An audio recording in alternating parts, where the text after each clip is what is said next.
I'm Richard Stallman, founder of the free software movement and lead developer of the GNU operating system, which is typically used together with the kernel Linux in the combination GNU plus Linux. I started using free software when I went to work at the Artificial Intelligence Lab at MIT in 1971. I joined a community of hackers who were the people who had developed the operating system that the lab used. And that system was free software. All the software we used at that time in the lab was free, meaning that everyone was welcome to have copies of it and share it and change it and use it in whatever way it was useful to them.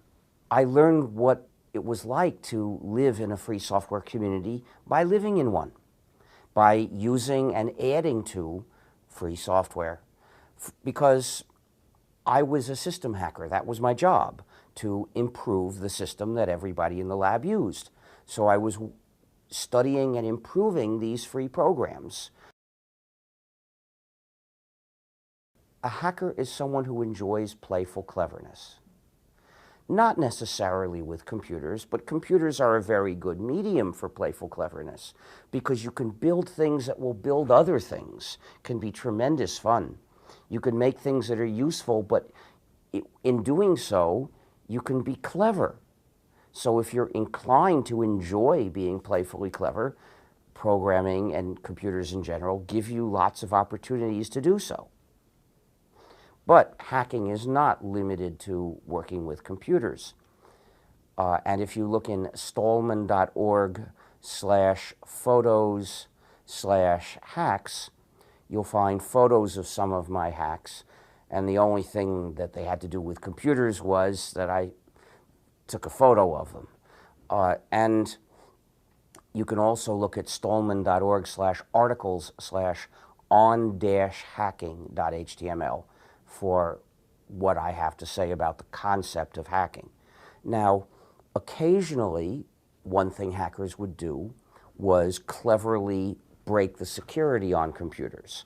At the beginning, they did this because they wanted to use the computer and nobody was using it, say, at night. Some administrator who was more concerned with control than with getting anything useful done would lock it up and it would be going to waste, and students would have things they wanted to do on it, but they had to get through this stupid, harmful security in order to do anything.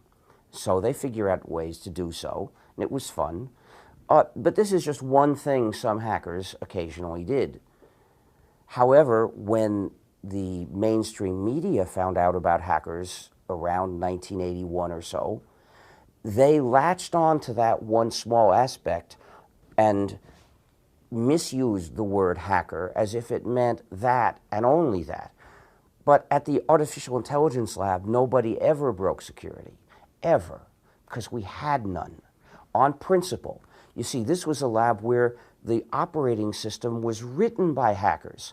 So we never had to break any security. We controlled all the software. We just made sure it had no security, so we never needed to break any. I don't know if they came only out of there. After all, I only joined it in 1971, and I didn't personally experience its history before then. I think free software existed in the 1950s. As soon as there were several computers of the same model and different people using them to do different things, it was natural for them to share code, and I believe they did so at that time, but I don't know any details. However, in 1970, the operating systems delivered by Digital Equipment Corporation for its computers were free software. The users got the source code. They were welcome to change it. There were no copyright notices on that code, meaning it was in the public domain. That's what the law in the US was at the time. So in fact, it was free software. But during the 1970s, gradually free software disappeared everywhere except in our lab. And then our community died in 1982. You can read about it in the last chapter of the book Hackers by Steve Levy. But essentially, the people in the lab, some of the hackers, designed a computer called the Lisp machine, which was meant for running programs in the Lisp language, which is a very powerful, the most powerful programming language, and frequently used for artificial intelligence. Well, this computer was designed to run Lisp programs much faster than other computers would. And of course, it needed an operating system, which was written in Lisp by the hackers, including parts of it me. And then MIT made it proprietary software, and did so as part of a deal with two different companies, both founded by hackers from the lab, to manufacture Lisp machines. And because they were competing, they started to fight each other over the effectively devastated lab, because almost all the hackers had left to go to these companies. And one of these companies sought outside investors and then tried to hire away all the hackers it could, except for me, because most of the people didn't like me and they knew that I would never say yes to them anyway. So there I was, the last hacker at the AI lab. So with only me left there, it was impossible to continue the culture that we had had. It died. The AI lab ceased to be a special, exciting place because it ceased to have a culture dominated by hackers. And the administrators took over and put on the kinds of rules that existed everywhere else, and too bad, there goes the neighborhood once the administrators move in. So worse than that, though, these two companies were fighting each other, and particularly the one that was well-funded and had most of the hackers broke essentially a deal, a gentleman's agreement, to share the changes that they made in the operating system with MIT, which meant that that company effectively gave everyone in the lab an ultimatum. We were forced to choose a side, either for them or against them. Well, there's only one thing to do when that happens: you're against them. You got to punish them for forcing you to choose a side. Because if you go along with them, you become their tool against someone who's innocent. So I punished them for 2 years. For 2 years, whenever they made an improvement in the system, I wrote an equivalent improvement starting from scratch. I didn't see their code. I wrote their improvement. And once I had written all the major things, then I looked through their code changes to look for minor, tiny bugs they had fixed. And then I'd fix them a different way. So I was being very careful not to do this illegally. But the point is, I was defeating their aim, which was to make everybody go to their side and destroy their competitor, which had not given us an ultimatum. So I did this for 2 years, but as I was midway through the second year, I saw that soon it would not be possible to continue. They had developed a new model of machine which required different software, and I wasn't interested in maintaining software for their products. So I saw that my rearguard action would have to come to an end. I also saw it had succeeded. They had been unable to destroy their competitor. They hoped that this would destroy that competitor, but they had failed to do so. But also, at the same time, I didn't want to spend the rest of my life punishing the assassin of our community. I wanted to build a new free software community. So I thought about how to do this. I realized that you can't have a free software community without a free operating system. So I decided to develop a free operating system for modern computers. The one we had been using through the 70s, well, that was for a computer that had become obsolete, the PDP-10. So it was no use continuing with that. I would have to write something else, something more modern in its design. So that's what I decided to do. I decided to make a system similar to Unix. Unix was a rather modern system with some technical advances, and people admired it, and a lot of people used it. So I would make a system compatible with Unix, that is, with the same commands, the same system calls. If you had written a program to run on Unix, it would run on my system also. That was the aim. But my system would consist entirely of free, that is, freedom-respecting software, so the users of the system would be able to use it in freedom.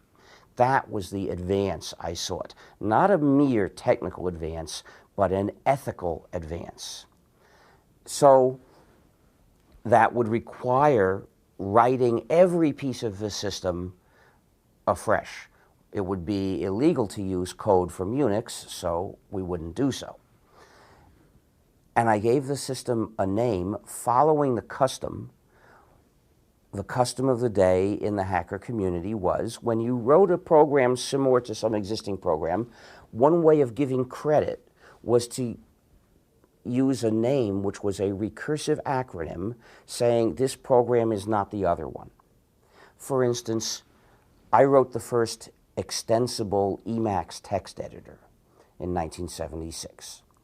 And there were many imitations of Emacs after that. And some were called thus and so Emacs.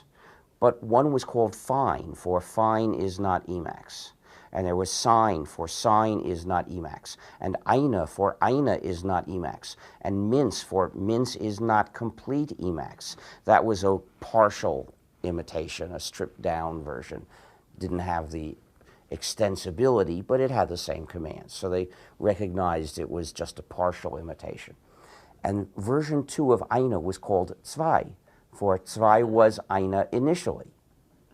So we had a lot of fun with recursive acronyms. My system is called GNU, which stands for GNU's, not Unix. If someone asks you, what's GNU? You can answer GNU's not Unix, and it sounds like you're obnoxiously telling a person what it isn't instead of what it is, but in fact you're giving the right answer. So you can have lots of fun with it, but the reason it's so funny is that according to the dictionary, that word GNU is pronounced new or new, so it's a pun, and that's why people use it in lots of wordplay. But when it's the name of our system, it's pronounced GNU. Never pronounce it new. You'll confuse people. Our system is not new anymore. Freedom is essential for an ethical society. An ethical society respects people's freedom. It's organized so people have freedom. But with non-free software, the users don't have freedom. They're under the control of someone else. There are just two possibilities if you're using software. Either the users control the program or the program controls the users. Free software is the first case where the users control the program. In order to have control over the program, users need certain freedoms. And so those freedoms are the criterion for whether a program is free software. Always remember, it's free as in freedom, not as in price. So think of free speech, not free beer, if you want to understand the term free software. It's clearer in French or Spanish, because there we have the word libre or libre, which means free only in the sense of freedom and doesn't refer to price. In English, unfortunately, we have no such word. So we have to use the word free, and we have to say it's free as in freedom. But if the users don't have enough freedom to have control over the program, then the program controls the users.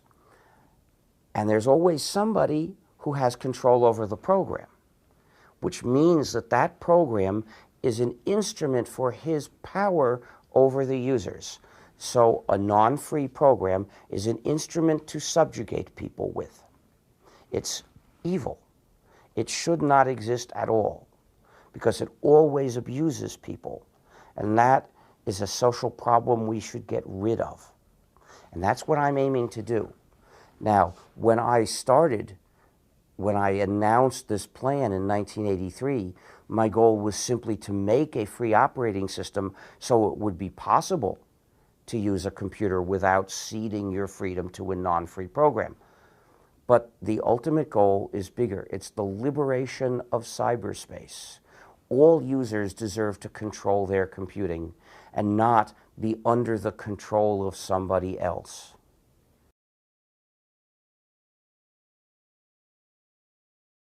To explain why a non-free program controls the users, I've got to explain the 4 essential freedoms that define free software. Freedom 0 is the freedom to run the program as you wish. Freedom 1 is the freedom to study the source code of the program and change it so the program does your computing the way you wish. When a programmer writes a program, it's written in a programming language and it looks somewhat like algebra.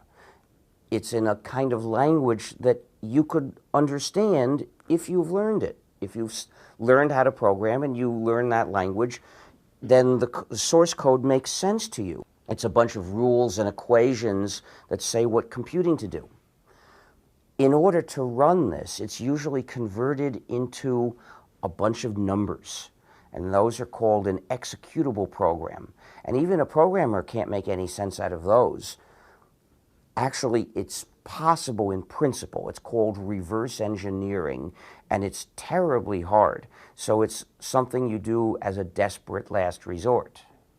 And you expect it to be a big job always. So freedom 1, the freedom to study and change the source code, presumes that the source code's available to you.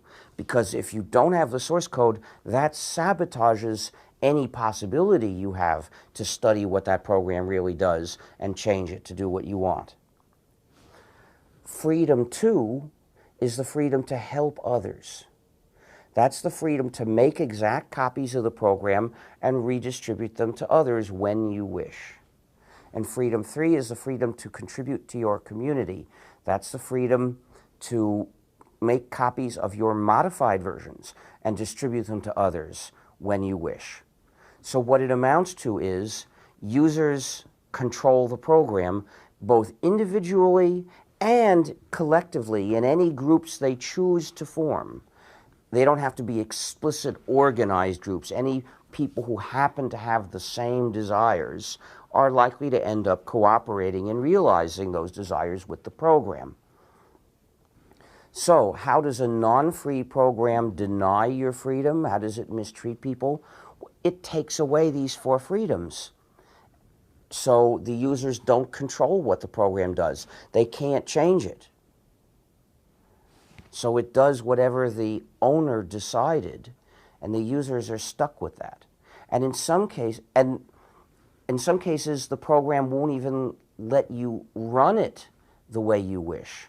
There is a proprietary program for managing websites whose license says that the users are forbidden to use it to publish anything that criticizes the developer of the program. I say think of free speech, not free beer, but in this case, the proprietary program literally attacks users' freedom of speech. The proprietary software in the iPhone and the iPad and the other iThings attacks freedom of speech also, because the users can only install programs approved by Apple, and Apple practices very strict and arbitrary censorship. And this is bringing me to another way that many non-free programs attack users' freedom. I won't say all because I don't know, and in general we can't find out. But many non-free programs have explicit malicious features. I'm not talking about errors. These features are no accident. They were deliberately programmed to hurt or mistreat the users. There are 3 kinds of malicious features that I know of. There are malicious features to spy on the user, surveillance features, that is. There are digital handcuffs, features to restrict the users, also known as DRM, Digital Restrictions Management. And there are backdoors, features that can receive commands from others to do things to the user, things that might not be very nice. Now, these are quite common. In fact, most people who use non-free software are using malicious non-free software. One example is Microsoft Windows. It has all three kinds of malicious feature. And I'm talking about specific features that are documented. It's established. I'm not speculating here. And one of them is a universal backdoor. This means that Microsoft can remotely install software changes, meaning that any malicious feature which Windows doesn't have today could be forcibly installed tomorrow. In other words, Windows is malware. The iThings software is malware also. It has surveillance features, digital handcuffs. Apple is a pioneer in tightening the digital handcuffs more than ever, and a backdoor that's also known. Now, even one malicious feature is enough to make the program malware, but these cases have all three. Then there's the Amazon swindle, which forces users to identify themselves. So Amazon has a giant database that lists all the books that the users of the swindle have obtained. You can't buy a book anonymously by paying cash. Well, that's not ethical, to force people to identify themselves. And what they're reading. Exactly. And then there are also digital handcuffs. The purpose of digital handcuffs is to stop you from giving a book to someone else after you've read it. With a paper book, you could give it to someone else. You could give it to me, or I could give one to you, but that's impossible with the swindle. And then you can't even lend the book regularly to other people, and you also can't sell it to a used bookstore. And there's a back door as well. The back door can do various things. We don't know all the things it can do because we haven't been able to see the source code. What we know is it can be used to remotely delete books. We know this because in 2009, Amazon remotely deleted thousands of copies of a particular book. Until that day, those were authorized copies. People had obtained them directly from Amazon. The book with which Amazon demonstrated how Orwellian its product is was 1984 by George Orwell. Most cellular phones have spyware programs explicitly installed which can send on remote command all sorts of information about what the phone is doing. And many of them can be remotely converted into listening devices. So some software has bugs. This software is a bug. So these are the most commonly used non-free programs. Oh, there's also Flash Player, which has a surveillance feature and digital handcuffs. So almost everyone who's using non-free software is using one of these, which means malicious features. So what this means is once the owner has power over the users, if that owner is a psychopath, I mean, for instance, a corporation, what's it going to do? It's going to abuse that power in every way that seems advantageous. The point is, nobody should have that kind of power over anyone else through our software. And the only way to prevent it is insist on free software.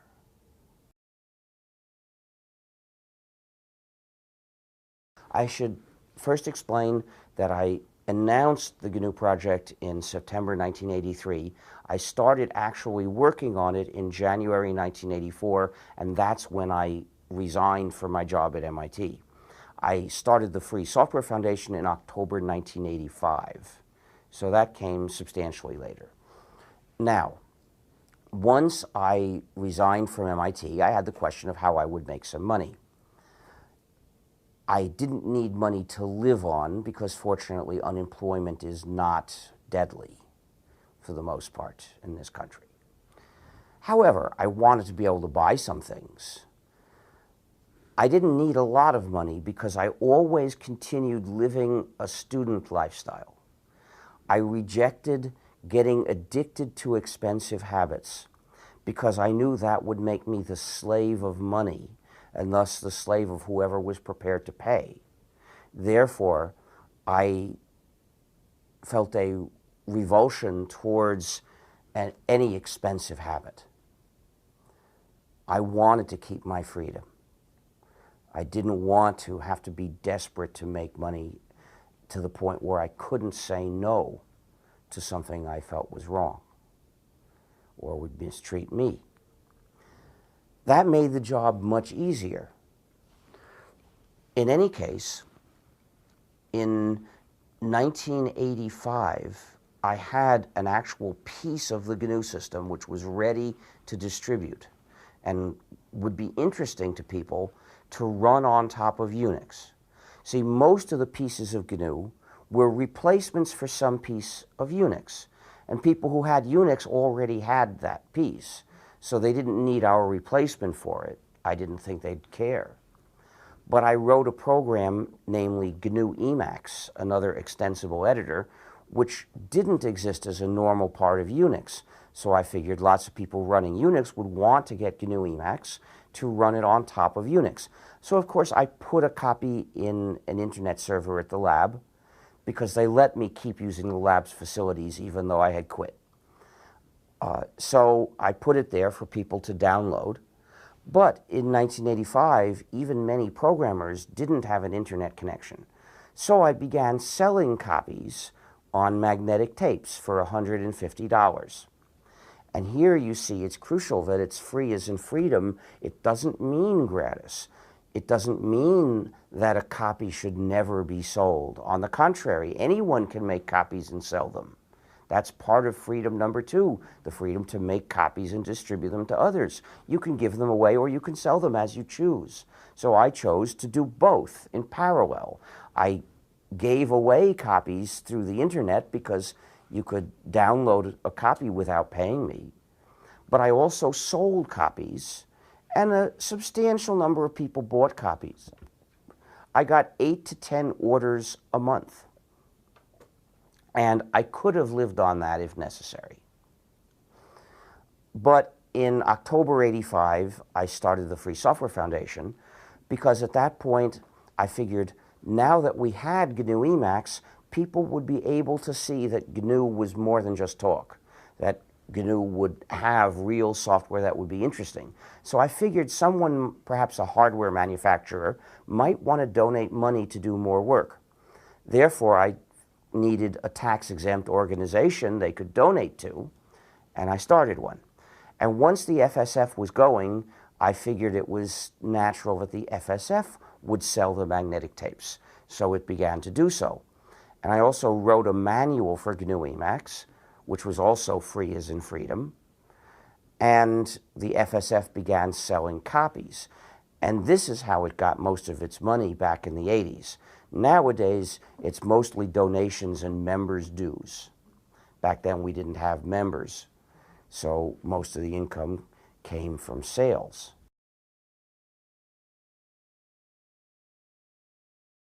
Anyone can be a member of the Free Software Foundation if she would like to support our work. You can join through fsf.org, FSF for Free Software Foundation. Once the FSF took over selling copies, I changed to doing something else, namely free software consulting. People would pay me to make improvements in free software. I charged a lot of money for that, and I discovered that I could make a living in 7 weeks of paid work per year. That gave me all the money I wanted to spend, and I was no longer economizing quite so much, plus an equal amount to save, because I'm not like most foolish Americans who go into debt, plus an equal amount for taxes. And at that point I figured, why take any more paid work during the year? I'll devote myself to what really needs to be done, which was pushing towards completion of the GNU system. I continued that until 1990. That's when I received the MacArthur Fellowship, and I didn't need to work at all for pay for 5 years. But I kept on living cheaply, so I saved a lot of that. And after that, I was well known enough that I've been able to get my income almost entirely from speaking since then. I started the development of the GNU system, but that doesn't mean I wrote it all myself. I wanted it to get done sooner, so I recruited people to write various parts of it. In the early days, I personally talked with people, anyone I knew who seemed sympathetic, asking him to write a piece of GNU. Also, the Free Software Foundation, once it had enough money, hired a few people to write or improve various pieces of GNU. However, as things went on, we developed the GNU Volunteer Coordinators, which is a group of people who suggest projects to people. If you want to help, you talk to them, and they'll suggest to you various things that you might want to work on. We also have a high priority projects list, basically the things we're imploring people to work on because they're really needed. In general, people who work on free software development have motives. But those motives are not necessarily incentives, because an incentive implies an extrinsic motivation, and that ignores a large part of the truth. Let me tell you the motives I can remember for why people work on free software. First of all, there is the desire to establish a free world, to liberate cyberspace. For me and for many others, that's an important motive. It's not the only one, and not everybody shares that motive. Another motive that I think just about everyone shares is fun. Programming is lots of fun. Look at how much time people spend doing crossword puzzles or Sudoku, which is an artificial challenge. Well, programming is a much more interesting challenge, and it's different every time. And not only that, it's a challenge, the solution of which is going to do some good for people. So if you've got a talent for programming, you probably love doing it. And you'll probably love it even more when you can do it as you wish on the project you chose. Another motivation is to be admired and appreciated. If you write a useful free program, a lot of people will appreciate your work. It feels good. Another motive is to get a professional reputation as a good programmer.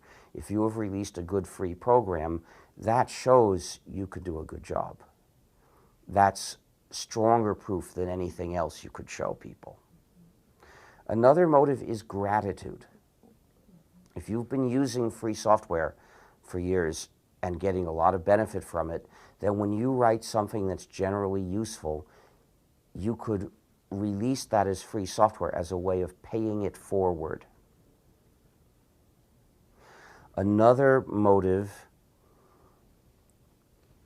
is hatred of Microsoft.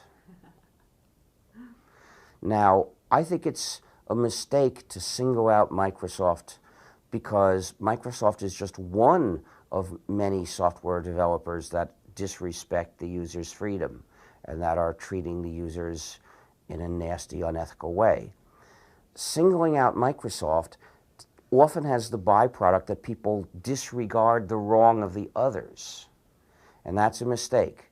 It's not enough for a program not to be from Microsoft. It has to respect our freedom. That's what really matters. Another motive is to make a program more useful for yourself. If you use a free program and you realize you wish it had a certain feature, you can write that feature. And then you'll find it more useful, and so perhaps will many other people. Another motive is money, because a substantial number of people are paid to improve free software. Those 8 motives are the ones I know of. There might be others that I never heard of or forgot, and it's quite common for people to have multiple motives for doing a particular thing. Human nature is not simple. Yet you will find people who profess a simplistic theory of human nature. Humans do things when they're paid. Well, they don't know much about humans.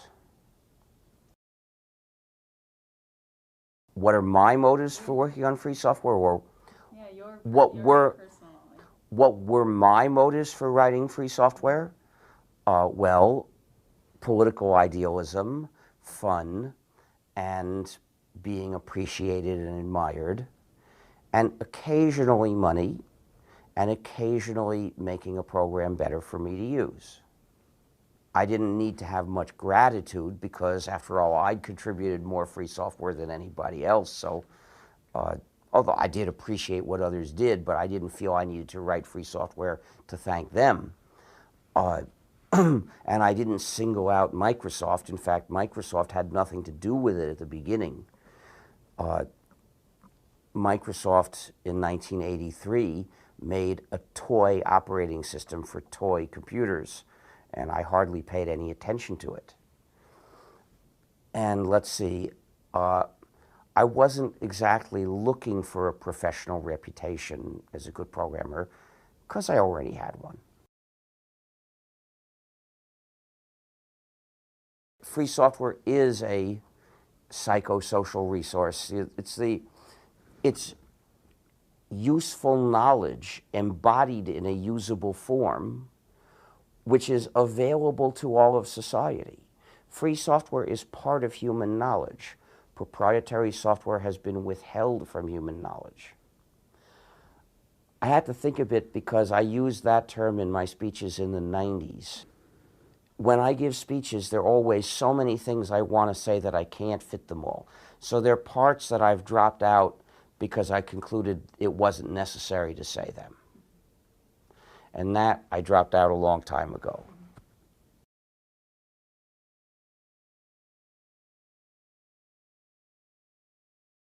The most important thing we need to do to strengthen the free software movement is to make more people aware of the issue of freedom. And that requires effort. It doesn't do itself. Sad to say, there is a corporate-friendly co-optation of our work that uses the term, quote, open source, unquote.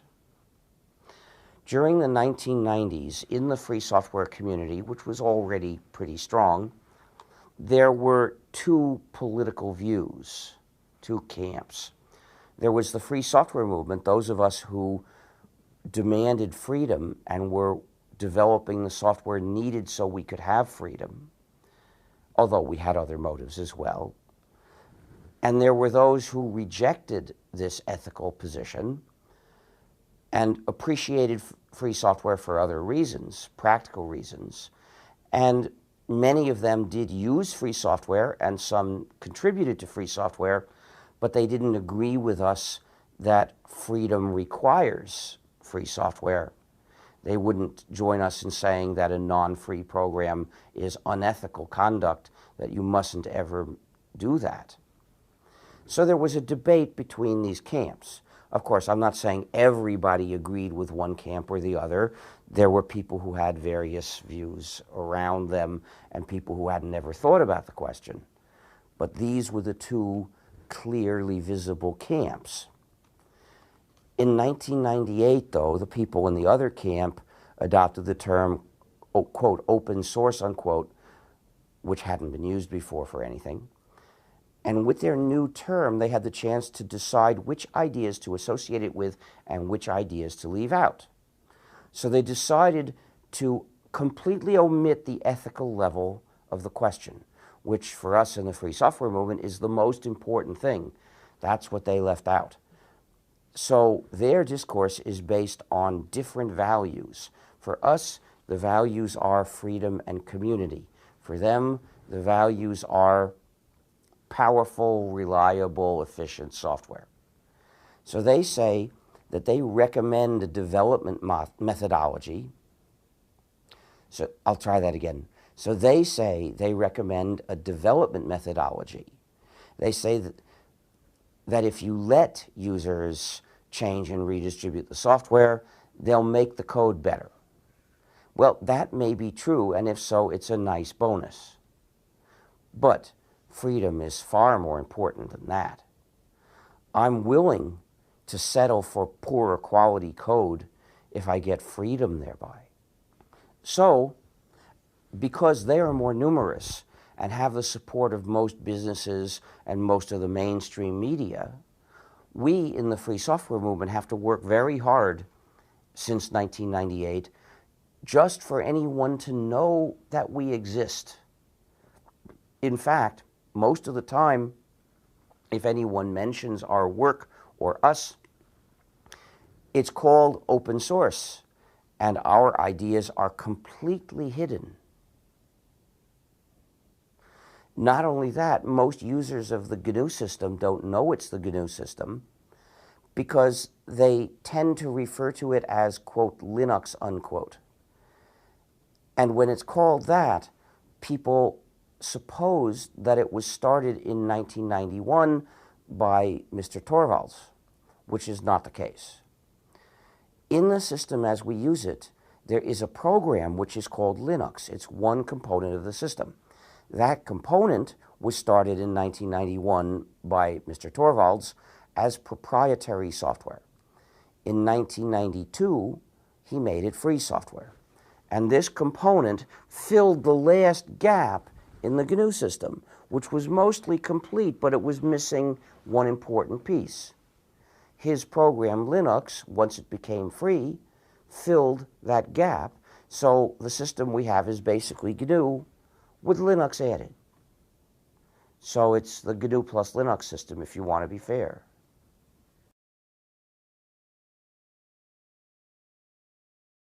I don't have a definition for community. Okay.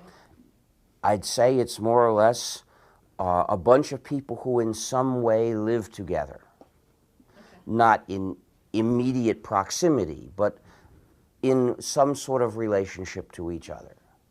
Therefore, I won't use the word community to refer to an industry.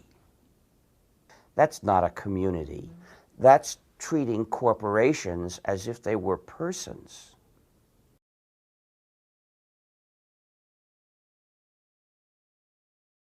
I believe that all works that are meant for use to do practical jobs must be free, with the same four freedoms. Because freedom is having control of your own life. And if you use a work to do jobs in your life, to have control over your life, you need to have control over the work. But the users need to have control collectively as well as individually. So you've got to be free not only to change the work and use it the way you wish, but also to distribute copies, to publish your modified version.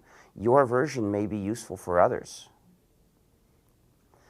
However, once people are allowed to publish modified versions, it's absurd to stop them from republishing without changes. That would just make them make some changes that don't really affect anything as an excuse. So we've got to allow the same four freedoms. That's how far the ideas of free software extend to other things. However, there are other kinds of works, such as essays of opinion and artistic or entertainment works. I do not say that those must all be free. However, we must be free to share them. By sharing, I mean non-commercial redistribution of exact copies. So the freedom to share is more limited than freedom to in the definition of a free work. Freedom 2 is the freedom to redistribute exact copies. That includes selling them and other commercial redistribution. But when I say a work can be shared, I only refer to non-commercial redistribution of exact copies. So that is the freedom I believe we must have for all published works. It is intolerable tyranny to deny the freedom to share.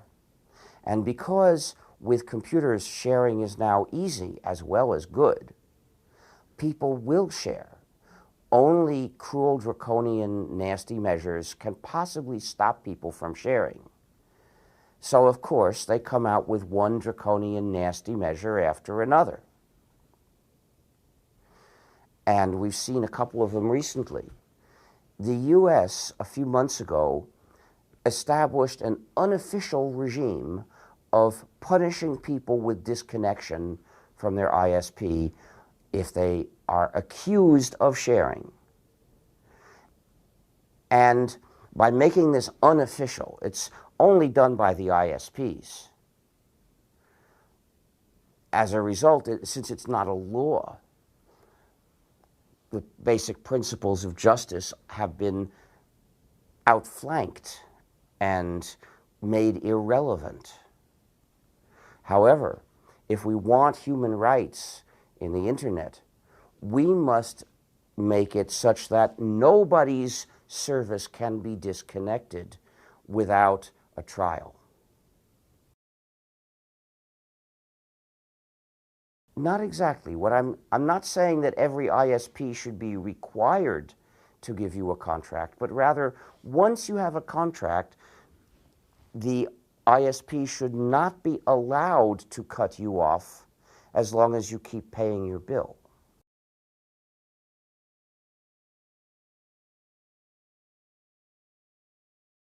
There are starting to be free textbooks as well.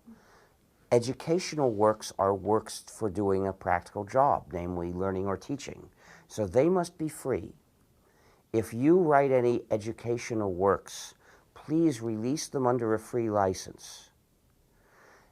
There is a strong movement now called Open Educational Resources. And alas, because it doesn't talk about free and freedom, it frequently misses in a way that's as good as a mile. A lot of these so-called open resources are released under licenses that are not free. MIT led the way with, quote, open courseware, unquote. The license of those is not free because it does not allow commercial use.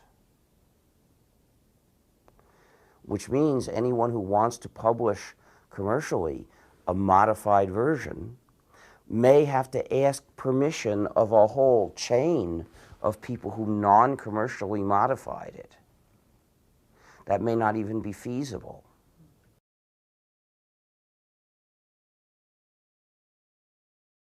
Creative Commons was inspired by the free software movement, according to Larry Lessig. However, there is a fundamental difference between Creative Commons and the free software movement. We say, you deserve the four freedoms. It's wrong to ever take them away from you, and we are writing free software to right that wrong, to give you the ability to do your computing without any of that freedom-trampling proprietary software. So for us, it's all based on freedom that you deserve. Creative Commons does not say that users deserve any freedom. Creative Commons does not say that its mission is to establish certain freedom.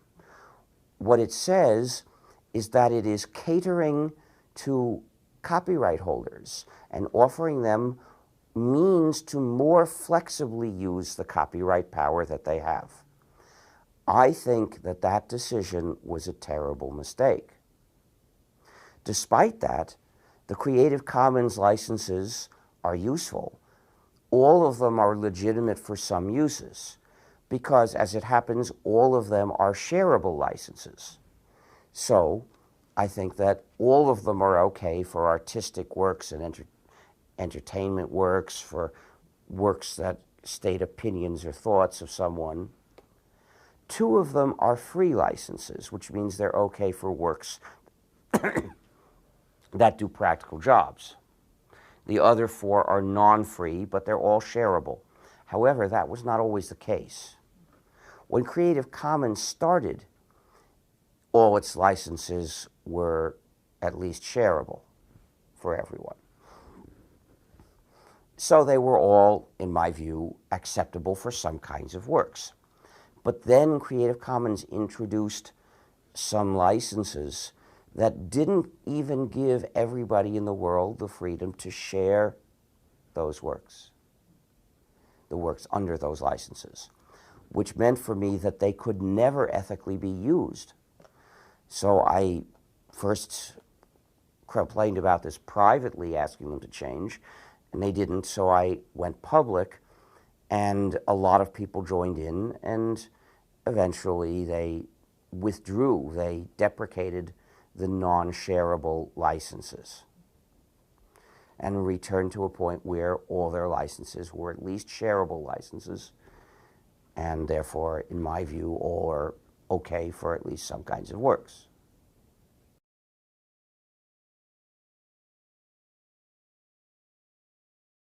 Speech recognition, I think, is the most important gap in free software. We need to be able to dictate. Now, I have pain all the time in this finger. It's partly related to this injury. I have, instead of an ulnar nerve, a lunar vern.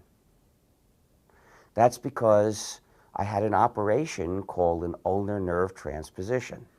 If you do a transposition on ulnar nerve, you can get lunar vern. Seriously, what the operation consists of was moving that nerve to a different place in the hope that that would help it to heal from the damage that occurred in a previous operation on my arm. Anyway, I live with it. I have a mission in life. There was a time when it hurt so much for other reasons. That was before I broke my elbow. There was a time that both of my hands were hurting so much that I could only type a few hours a day. The FSF had to hire typists for me. And then I found a better keyboard, which made the problem go away, which is why I can now travel so much. In any case, it would be nice to have software to do dictation, but I wouldn't even consider using a non-free program.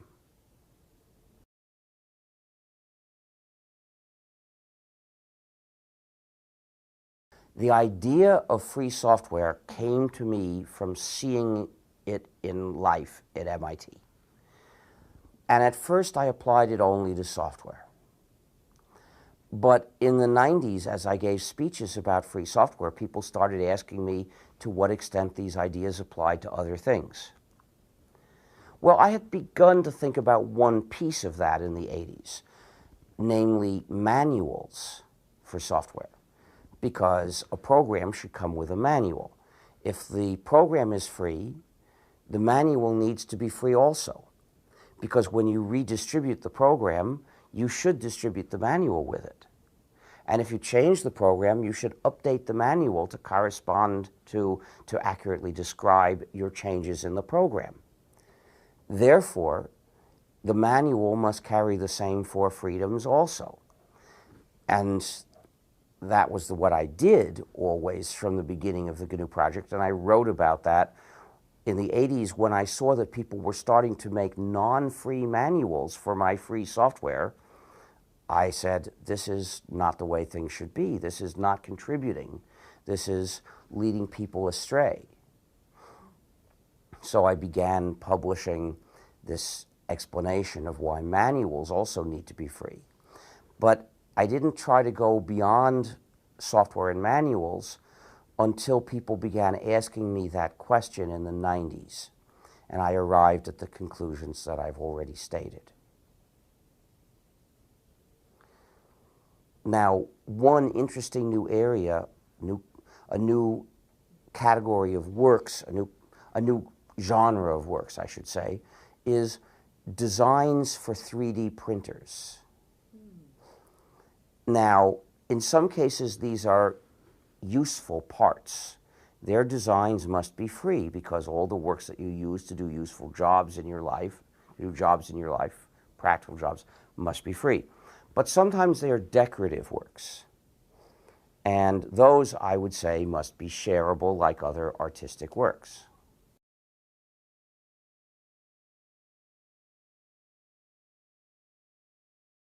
I don't know why people shy away from making statements of values, but our society seems to condemn that. Partly, I think, because of the influence of business. You're supposed to do whatever the 1% want to pay you to do. You're not supposed to have any principles. And you're certainly not supposed to condemn anything that a corporation does. Especially not if it isn't illegal. Because corporations don't have to be decent. Real persons, if they do something that's lawful but nasty, you'll say, "You're a jerk. You're acting like a jerk. Stop it." But we're not supposed to ever say that to these phony people. We're supposed to say, "Oh, well, it's lawful, so we just have to suffer it."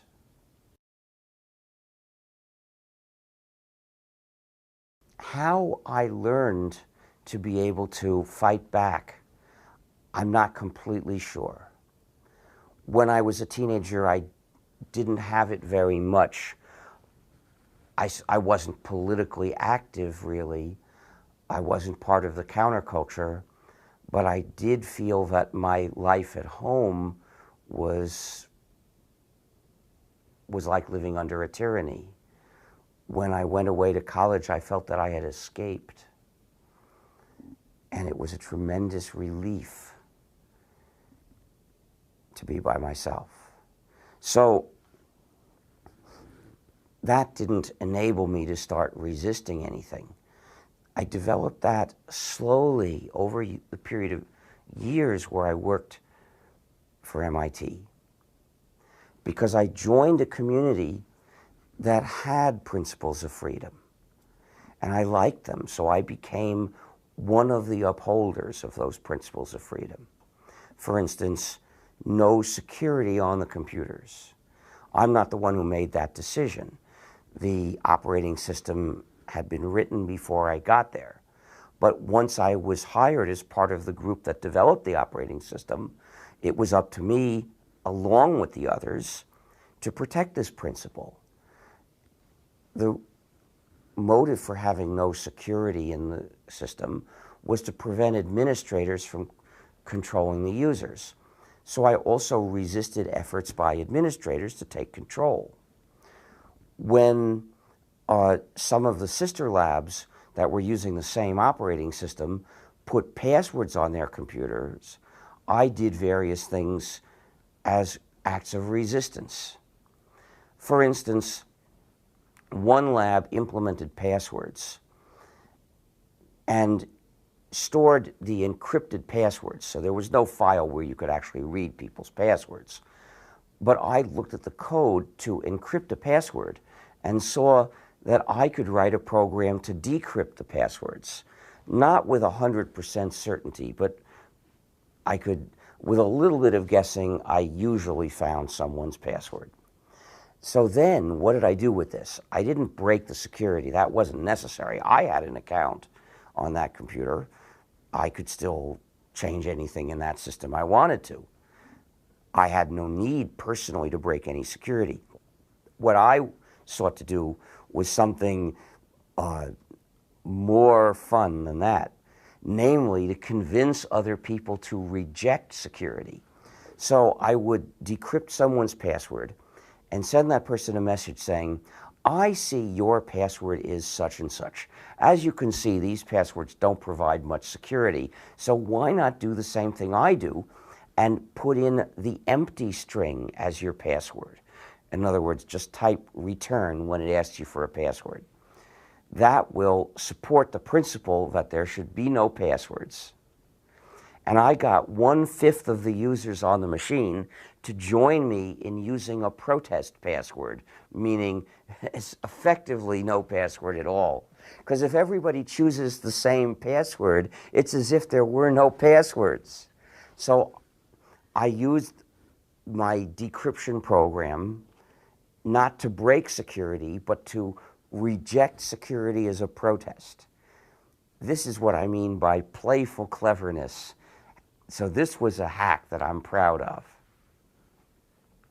Later, when another lab put on passwords, I found a clever way to make it print a user's password as part of the login message on the log console. So far from keeping the passwords secret, it logged all of them. After all, if passwords are so important, they should be logged, right? Now, one of the features of the system was you could look at anybody else's console output. Anybody could look at anybody else's console output. And in particular, you could also look at the log console. You didn't have to be physically at MIT to look at it. Anyone logged in over the internet could watch what was coming out on the log console. So once again, I had found a way to completely defeat passwords. So campaigning against security was different from campaigning for free software. I didn't need to campaign for free software at that time. We still were doing free software all the time. But it gave me the strength to say no, to say stubbornly no. But what really gave me that strength was the war against Symbolics. When Symbolics, one of the two list machine companies, issued its ultimatum, and I said, no way, I'm going to make you regret that. I'm going to thwart the aims of your attack on the lab. I had to work damned hard because I had to outdo several of the people who used to be among the lab's best hackers with me. So that wasn't easy. I had to focus, concentrate, and work all day. And I did. So I got to be very, very good at saying, they will not pass.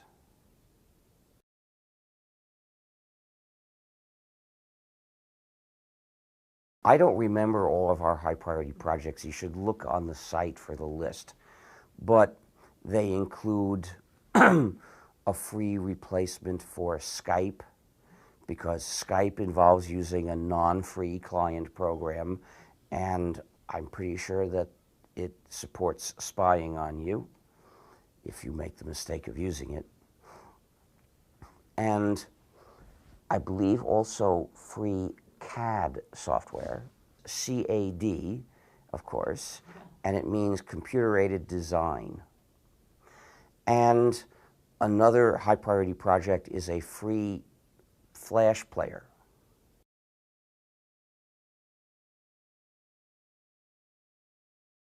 Nowadays, I spend most of my year traveling and giving speeches to raise awareness and concern about issues of freedom in computing. For instance, why you must insist on using only free software, why we should legalize sharing all published works, why there must be no patents in the computing field, how dangerous they are and harmful, and also about other threats to our freedom. These include surveillance, because digital technology is Stalin's dream. If you're carrying a portable phone, it's saying where you are every few minutes, and that's going into a database that records the information for a long time. And thanks to the USAP at Riot Act, the FBI can collect all that information en masse every few weeks. So even if they delete it after 6 months or a year or 2 years, the FBI can keep it forever, and they have a total dossier on everybody who has a portable phone, which is why I won't have one. And then there's the danger of censorship. We see filters and prohibitions placed on the internet, not just in governments that we all know are tyranny, such as China and Iran, but in countries such as France, Spain, Italy, in the UK, and it's proposed in the US as well with the Internet Blacklist Bill that's being considered now by Congress. Look at demandfreedom.org. There's also the danger to our freedom from secret data formats. They may be used to save your own data so that you can't use your own data the way you wish. They may be used for published works so that you can't use your copy the way you wish. Then there is the threat to your freedom that comes from certain network services. They can abuse your data.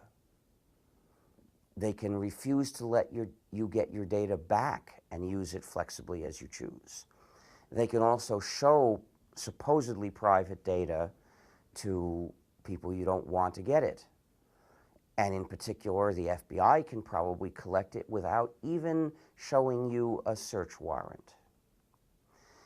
And then there's a danger that an internet service can take control of your computing. If you do your own computing in somebody else's server, you lose control over it. It's just like using a non-free program. It does the same harm. So in addition to insisting on free software and rejecting the software that would take control of your computing and give that control to somebody else, you've got to refuse to do your computing in internet services that would take control over it and give it to someone else. Another threat to our freedom comes from computerized voting. You can't trust software in an election. Even if somebody studied the source code of the program that's supposed to run in those machines during the election and verified that it's correct and it doesn't have a secret backdoor that can be used to steal the election, how do you know that the same program is running when you vote? You can't be sure. Elections are special because you can't trust anybody that's involved. So our traditional electoral systems are designed so that they don't trust anyone. No party involved is trusted to be honest, and it has to be that way. But with computers, there's always somebody who controls the program, and the rest of us are forced to trust that party. There is strong evidence that some elections in the US have been stolen through computerized voting machines. Voting must be done on paper. Another threat to our freedom comes from the war on sharing, all the nasty means that have been used to try to attack sharing. I already mentioned some. Another, of course, is the practice of putting digital handcuffs into the devices we use. And then the law that prohibits, that censors free software that can break the digital handcuffs. So that clearly showed, that law, the Digital Millennium Copyright Act in 1998, that our government was on the side of the megacorporations against its citizens. It's a traitor government. And finally, our freedom is threatened as we move activities from the physical world to the virtual world, because in the virtual world, whatever we do on sufferance. You don't have the right to have a connection to the internet. Your ISP can disconnect you because it wants to. You don't have a right to have a domain name in the internet. The U.S. government can seize your domain name without even charging you with any crime. And you don't have a right to receive money from anyone on the internet. You can only do that with the help of various companies. And those companies can disconnect your service effectively arbitrarily. So these fundamental activities, to be able to communicate your views to someone, to be able to receive money to support your activities, these are all precarious once you start doing them in the digital world.